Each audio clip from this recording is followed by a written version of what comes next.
So what, ठीक आहे ना यार. ब्रेकअपचा ना इतका विचार कशाला करायचा. झालं ते झालं. हो, कारण का अफेअर ना ही नेहमी इव्हेंटसारखी असतं.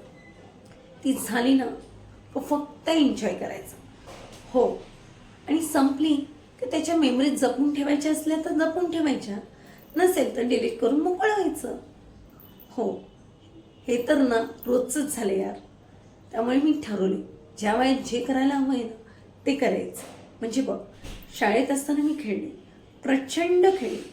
कॉलेजमध्ये असताना मी प्रेम बीम हे सगळं काही केलं. आता करायचा तो संसार. मी तुला हे ओपनली का सांगते माहिती आहे? कारण का मला नंतर सांगता नाही येणार. नंतर म्हणजे लग्नानंतर. हो, त्यामुळे मी ठरवले बाबा, मी तर अरेंज मॅरेज करणार. अरेंज मॅरेज म्हणजे सगळ्यात सेफ मॅरेज. म्हणजे बघ, जी मुलं लग्नानंतर अरेंज मॅरेज करतात ना त्यांना प्रेम बीम हे सगळ्या गोष्टीची सवयच नसते. आणि लग्नानंतर एक्स्ट्रा मॅरिटल अफेअर त्या फंड्यात ते पडत नाही. त्यातून मुलगा जर डॉक्टर आणि इंजिनियर असेल ना तर मग प्रश्नच मिटला. कारण का तो एकदा घराबाहेर गेला ना की त्याचं सगळं लक्ष प्रोफेशनलवर असतं. हो, आणि मग आपण आणि आपलं घर त्यामध्ये कोणाची लुडबुडच नसते. त्यामुळे मी पाहिलंय.